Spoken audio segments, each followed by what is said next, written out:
I'm Allison, and welcome to another episode of Listen Now, Read Later, the podcast that leads you to your next favorite novel by reading you short stories. As always, we will be tying together short fiction and long-form fiction so that after you listen now, you can read later. Episode 14. How did it end?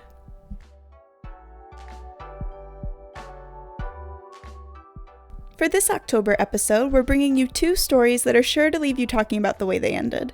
Afterward, Teresa will tell you why we have the perfect novel for you to read if these spooky stories were your cup of tea. Our first story, The Story of an Hour, is by Kate Chopin, an American author of short stories and novels who lived from 1850 to 1904. Born in St. Louis, she was based in Louisiana as an adult and is known for writing Southern Gothics laced with feminism. Within a decade of her death, Chopin was widely recognized as one of the leading writers of her time. Our second story, Sleepy, is by Anton Chekhov, a Russian writer who lived from 1860 to 1904. He is widely regarded as one of the best short story writers ever. A licensed physician, he was quoted as saying, "Medicine is my lawful wife, and literature is my mistress. When I get fed up with one, I spend the night with the other." We'll be reading Chekhov's work via Constance Garnett's translation. Garnett was a British translator of Russian literature who lived from 1861 to 1946. She is credited with introducing English-speaking audiences to Chekhov's work. Altogether, she produced about 70 volumes of Russian literature translations. The Story of an Hour was originally published in Vogue in 1894. Sleepy was originally published in the St. Petersburg Gazette in 1888. Constance Garnett's translation of Sleepy was published in 1922. We're reading The Story of an Hour from the Virginia Commonwealth University website. We're reading Sleepy from Project Gutenberg's ebook of The Cook's Wedding and Other Stories. Both of these stories are in the public domain. We hope you enjoy.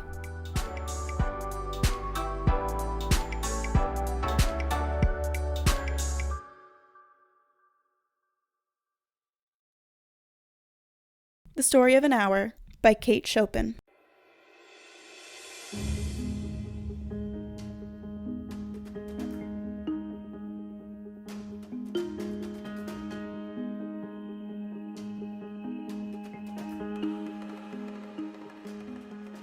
Knowing that Mrs. Mallard was afflicted with a heart trouble, great care was taken to break to her as gently as possible the news of her husband's death.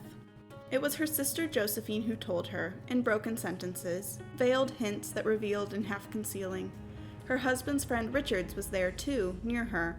It was he who had been in the newspaper office when intelligence of the railroad disaster was received, with Brentley Mallard's name leading the list of killed. He had only taken the time to assure himself of its truth by a second telegram, and had hastened to forestall any less careful, less tender friend in bearing the sad message. She did not hear the story as many women have heard the same, with a paralyzed inability to accept its significance. She wept at once, with sudden, wild abandonment, in her sister's arms. When the storm of grief had spent itself, she went away to her room alone. She would have no one follow her. There stood, facing the open window, a comfortable, roomy armchair. Into this she sank, pressed down by a physical exhaustion that haunted her body and seemed to reach into her soul. She could see in the open square before her house the tops of trees that were all aquiver with the new spring life. The delicious breath of rain was in the air. In the street below, a peddler was crying his wares. The notes of a distant song, which someone was singing, reached her faintly, and countless sparrows were twittering in the eaves. There were patches of blue sky showing here and there through the clouds that had met and piled one above the other in the west facing her window. She sat with her head thrown back upon the cushion of the chair, quite motionless, except when a sob came up in her throat and shook her, as a child who has cried itself to sleep continues to sob in its dreams. She was young, with a fair, calm face, whose lines bespoke repression and even a certain strength, but now there was a dull stare in her eyes, whose gaze was fixed away off yonder on one of those patches of blue sky. It was not the glance of reflection, but rather indicated a suspension of intelligent thought. There was something coming to her, and she was waiting for it, fearfully. What was it? She did not know. It was too subtle and elusive to name. But she felt it, creeping out of the sky, reaching toward her through the sounds, the scents, the color that filled the air. Now her bosom rose and fell tumultuously. She was beginning to recognize this thing that was approaching to possess her, and she was striving to beat it back with her will, as powerless as her two white, slender hands would have been. When she abandoned herself, a little whispered word escaped her slightly parted lips. She said it over and over under the breath. "Free, free, free." The vacant stare and the look of terror that had followed it went from her eyes. They stayed keen and bright. Her pulses beat fast, and the coursing blood warmed and relaxed every inch of her body. She did not stop to ask if it were or were not a monstrous joy that held her. A clear and exalted perception enabled her to dismiss the suggestion as trivial. She knew that she would weep again, when she saw the kind, tender hands folded in death, the face that had never looked save with love upon her, fixed and gray and dead. But she saw beyond that bitter moment a long procession of years to come that would belong to her absolutely, and she opened and spread her arms out to them in welcome. There would be no one to live for during those coming years. She would live for herself. There would be no powerful will bending hers in that blind persistence with which men and women believe they have a right to impose a private will upon a fellow creature. A kind intention or a cruel intention made the act seem no less a crime as she looked upon it in that brief moment of illumination. And yet she had loved him, sometimes. Often she had not. What did it matter? What could love, the unsolved mystery, count for in the face of this possession of self-assertion, which she suddenly recognized as the strongest impulse of her being? "Free, body and soul free," she kept whispering. Josephine was kneeling before the closed door with her lips to the keyhole, imploring for admission.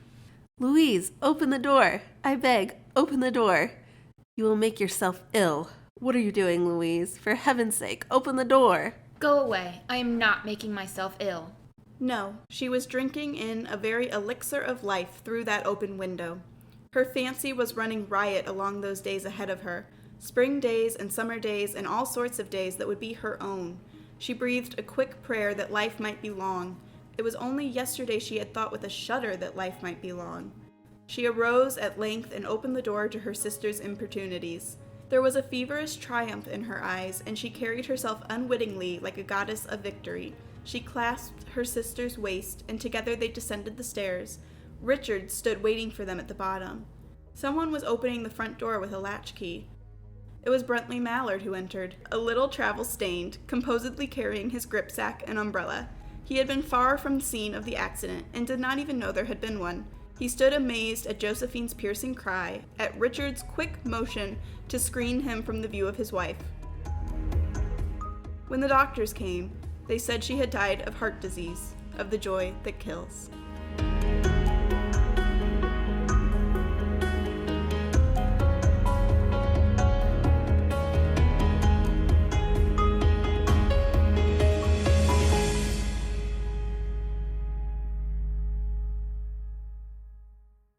We hope you enjoyed our first story. Now here's Sleepy by Anton Chekhov, translated by Constance Garnett.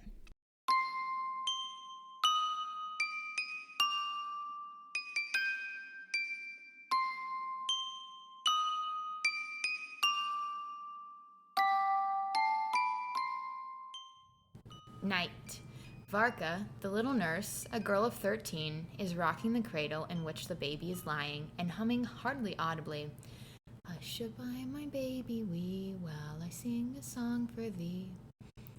A little green lamp is burning before the icon. There is a string stretched from one end of the room to the other, on which baby clothes and a pair of big black trousers are hanging.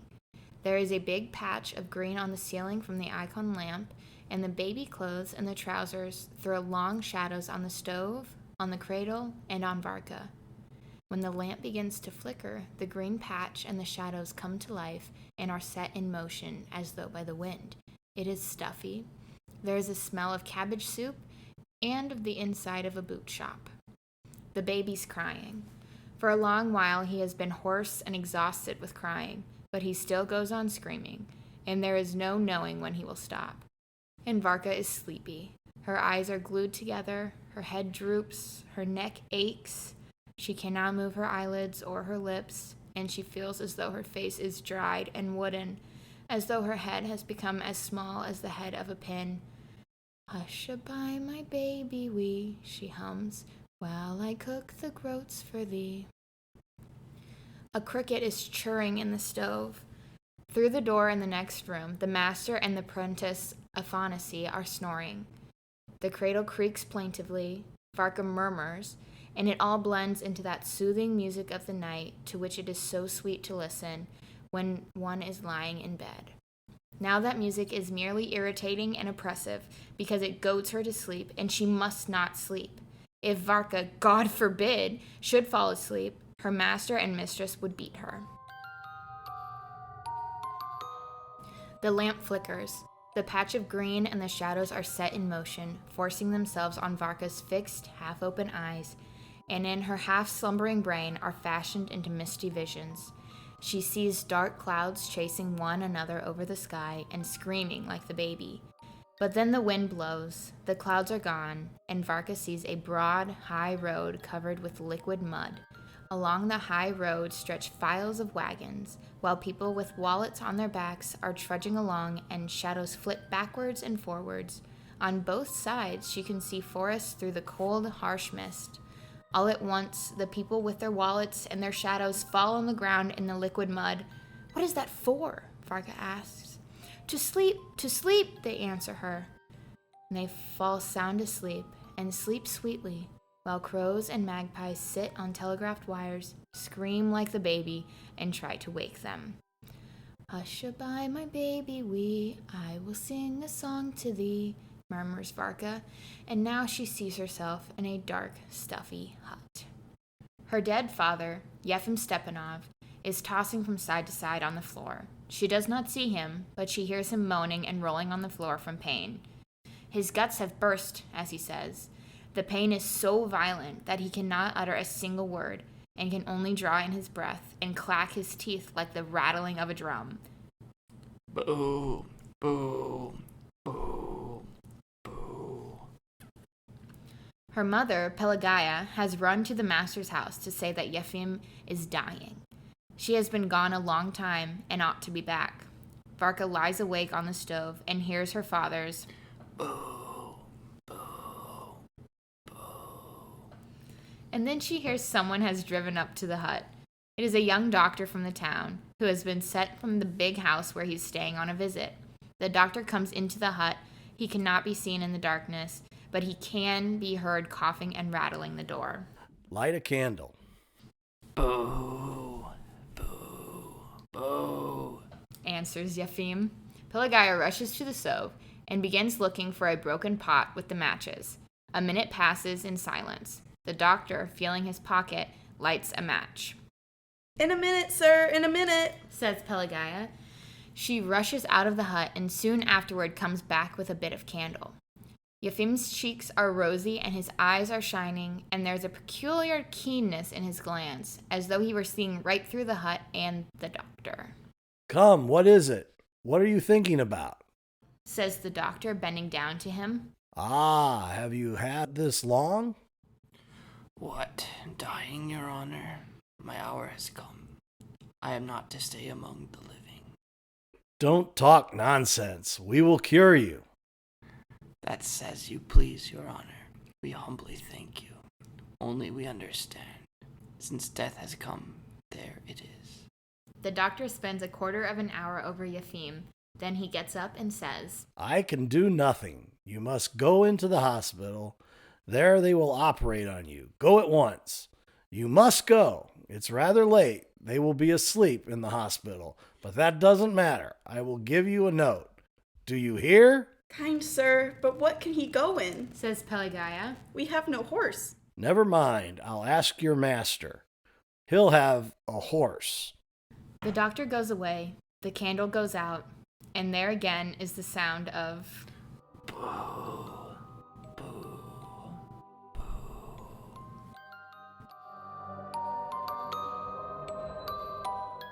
Half an hour later, someone drives up to the hut. A cart has been sent to take Yefim to the hospital. He gets ready and goes. But now it is a clear, bright morning. Pelagaya is not at home. She has gone to the hospital to find what is being done to Yefim. Somewhere there is a baby crying, and Varka hears someone singing with her own voice. Hush-a-bye, my baby wee, I will sing a song to thee.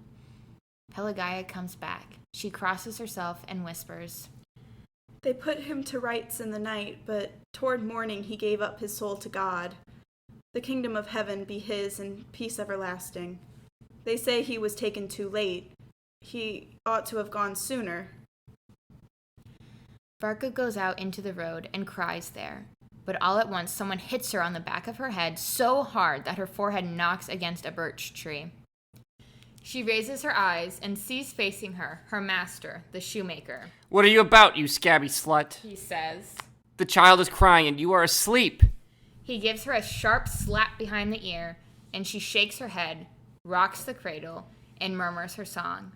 The green patch and the shadows from the trousers and the baby clothes move up and down, nod to her, and soon take possession of her brain again. Again, she sees the high road covered with liquid mud. The people with wallets on their backs and the shadows have lain down and are fast asleep. Looking at them, Varka has a passionate longing for sleep. She would lie down with enjoyment, but her mother Pelagaya is walking beside her, hurrying her on. They are hastening together to the town to find situations. Give alms for Christ's sake. Her mother begs of the people they meet. Show us the divine mercy, kind-hearted gentlefolk. Give the baby here. A familiar voice answers. Give the baby here. The same voice repeats, this time harshly and angrily. Are you asleep, you wretched girl? Varka jumps up and, looking round, grasps what is the matter. There is no high road, no Pelagaya, no people meeting them. There is only her mistress, who has come to feed the baby and is standing in the middle of the room. While the stout, broad-shouldered woman nurses the child and soothes it, Varka stands looking at her and waiting till she has done. And outside the windows, the air is already turning blue. The shadows and the green patch on the ceiling are visibly growing pale. It soon will be morning. Take him. Says her mistress, buttoning up her chemise over her bosom. He is crying. He must be bewitched. Varka takes the baby, puts him in the cradle, and begins rocking it again. The green patch and the shadows gradually disappear, and now there is nothing to force itself on her eyes and cloud her brain. But she is as sleepy as before, fearfully sleepy. Varka lays her head on the edge of the cradle, rocks her whole body to overcome her sleepiness, but yet her eyes are glued together, and her head is heavy. Varka, heat the stove. She hears the master's voice through the door. So it is time to get up and set to work. Varka leaves the cradle and runs to the shed for firewood. She is glad. When one moves and runs about, one is not so sleepy as when one is sitting down. She brings the wood, heats the stove, and feels that her wooden face is getting supple again, and that her thoughts are growing clearer. Varka, set the samovar. Shouts her mistress. Varka splits a piece of wood, but has scarcely time to light the splinters and put them in the samovar when she hears a fresh order. Varka, clean the master's galoshes. She sits down on the floor, cleans the galoshes, and thinks how nice it would be to put her head into a big, deep galosh and have a little nap in it. And all at once, the galosh grows, swells, fills up the whole room. Varka drops the brush, but at once shakes her head, opens her eyes wide, and tries to look at things so that they may not grow big and move before her eyes. Varka, wash the steps outside. I am ashamed for the customers to see them. Varka washes the steps, sweeps and dusts the rooms, then heats another stove and runs to the shop. There is a great deal of work. She hasn't 1 minute free. But nothing is so hard as standing in the same place at the kitchen table peeling potatoes. Her head droops over the table. The potatoes dance before her eyes. The knife tumbles out of her hand while her fat, angry mistress is moving about near her with her sleeves tucked up, talking so loud that it makes a ringing in Varka's ears. It is agonizing, too, to wait at dinner, to wash, to sew. There are minutes when she longs to flop on the floor regardless of everything, and to sleep. The day passes. Seeing the windows getting dark, Varka presses her temples that feel as though they are made of wood and smiles, though she does not know why. The dusk of evening caresses her eyes that will hardly keep open and promises her sound sleep soon. In the evening, visitors come. Varka, set the samovar. Shouts her mistress. The samovar is a little one, and before the visitors have drunk all the tea they want, she has to heat it 5 times. After tea, Varka stands for a whole hour on the same spot, looking at the visitors and waiting for orders. Varka, run and buy 3 bottles of beer. She starts off and then tries to run as quickly as she can to drive sleep away. Varka, fetch some vodka. Varka, where's the corkscrew? Varka, clean a herring. But now, at last, the visitors have gone. The lights are put out. The master and mistress go to bed. Varka, rock the baby. She hears the last order. The cricket churs in the stove. The green patch on the ceiling and the shadows from the trousers and the baby clothes force themselves on Varka's half-opened eyes again, wink at her, and cloud her mind. "Hush-a-bye, my baby wee," she murmurs, "and I will sing a song to thee." And the baby screams, and is worn out with screaming. Again, Varka sees the muddy high road, the people with wallets, her mother Pelagaya, her father Yefim. She understands everything. She recognizes everyone. But through her half-sleep, she cannot understand the force which binds her, hand and foot, weighs upon her, and prevents her from living. She looks round, searches for that force that she may escape from it, but she cannot find it. At last, tired to death, she does her very utmost, strains her eyes, looks up at the flickering green patch, and listening to the screaming, finds the foe who will not let her live. That foe is the baby. She laughs. It seems strange to her that she has failed to grasp such a simple thing before. The green patch, the shadows, and the cricket seem to laugh and wonder too. The hallucination takes possession of Varka. She gets up from her stool, and with a broad smile on her face and wide, unblinking eyes, she walks up and down the room. She feels pleased and tickled at the thought that she will be rid directly of that baby that binds her hand and foot. Kill the baby, and then sleep, sleep, sleep. Laughing and winking and shaking her fingers at the green patch, Varka steals up to the cradle and bends over the baby. When she has strangled him, she quickly lies down on the floor, laughs with delight that she can sleep, and in a minute is sleeping as sound as the dead.